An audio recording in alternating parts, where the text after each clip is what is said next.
Pressure. We all feel it sometimes. It clouds over us, forcing us to get the work done.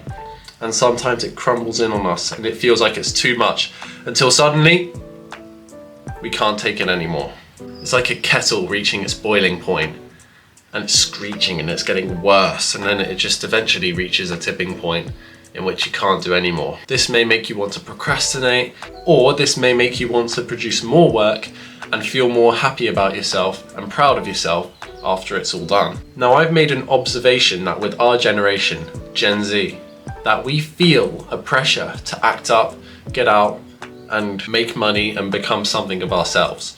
Because for so many years now, we've actually stunted our personal growth because we've been on our phones, addicted to social media.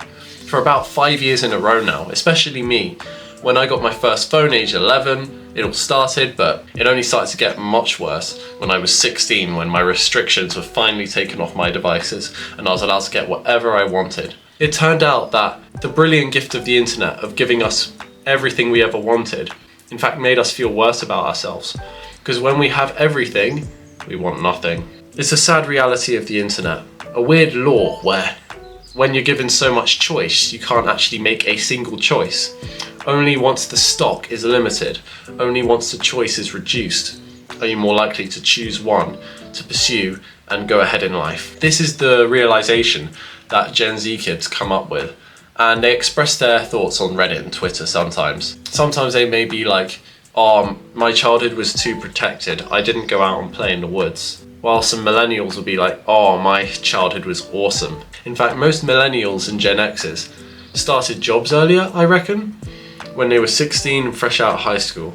But the job market is a lot more commercialized now, and it's a bit less often for Gen Z to hit these milestones, especially because their motivation to make money has been reduced, because money can't really buy the satisfaction and dopamine that they already get from their mobile phones. It's so much more alluring. So how is pressure bad for our mental health? Well, it increases the amount of cortisol in your body, which causes stress inside you. This release of cortisol and the stress you feel can block the release of other hormones, like for me, maybe my testosterone. And then I feel more lethargic and lazy. It's the physical, the science-based explanation as to why stress makes you feel bad about yourself. In simple terms, it can literally give you symptoms of disease. Like for example, when I was 11 and I was about to switch schools, like I'd never switched schools in my life, I literally got eczema in the middle of my arm right here, and it was because I felt stressed. Stress can cause skin conditions to arise.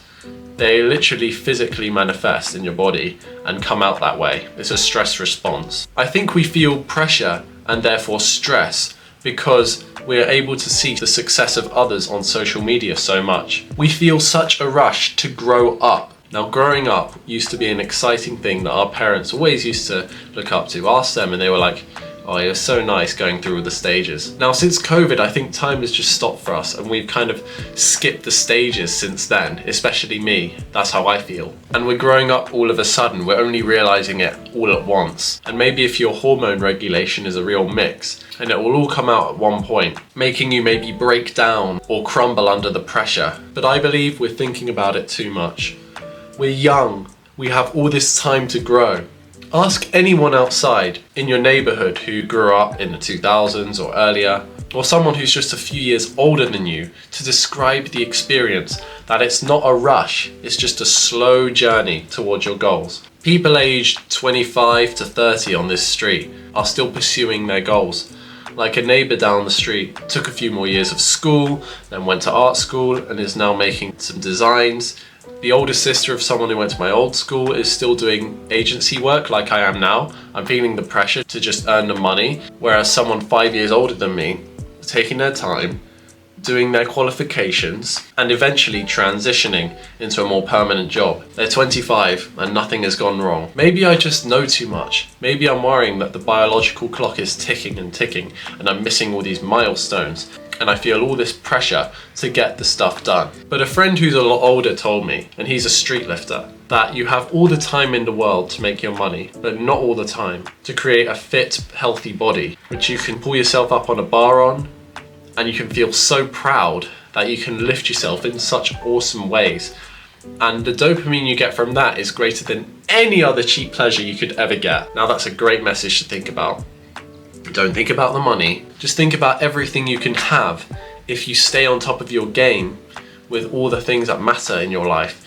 The health, the sport, the fitness, and also your passions alongside maybe the job you run at the moment. You have all the time to make the money and not all the time to exercise, sculpt a dream body, or pursue a passion project that you'll be very proud of in the future. Lastly, you should realize how fickle pressure is sometimes. You sometimes feel pressure when you're trying to meet a deadline. I know I was when I was revising for an exam. I had it last Thursday. I worked day in, day out for 3 or 4 days on it, cramming as much information as I could on my notes page as possible. Combined with the notes I'd taken in lectures, I had 56 pages of Word documents. And how much of that did I need? No more than 10. And after the exam, I felt like I went in there over-prepared, and I actually created my own problem with the pressure that I felt during that time. Now, I believe it can be really helpful if you are working on a project and you feel the pressure and you love it because you love what you're doing. But doing it for something secondary, which isn't really your passion, can be really bad for your mental health sometimes, and it can make you crack under it all. So no matter if the pressure you feel is the good stuff or the bad stuff where you feel like you don't even want to do it anymore, remember that you will push through it. How many times can you recall in the past where you were trying to get a deadline done and then 2 days later, it didn't even matter one bit? Yep, that's problem solving, that's life. It doesn't actually matter as much as you think. It's just that in the environment you have, it breeds a thinking ground of just work and pressure, and maybe your friends talk about the work to you as well. And you've just got to realize that all of that is so feeble, it doesn't even matter. This applies to arguments with girlfriends, doing sport, moving up in the world, getting a job, and then you land your 7th job and it's actually really good. So all the 6 previous ones that you prepared for, with interviews, with notes, with revision, didn't matter at all.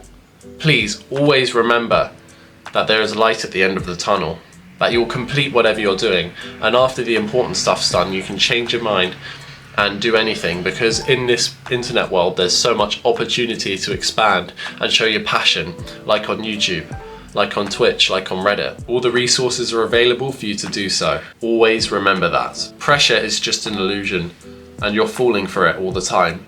Just realize how thin that wall is, like I've explained before, push through it, and remember it will all be over in just a few days. I hope that helps you. Speak to you again soon.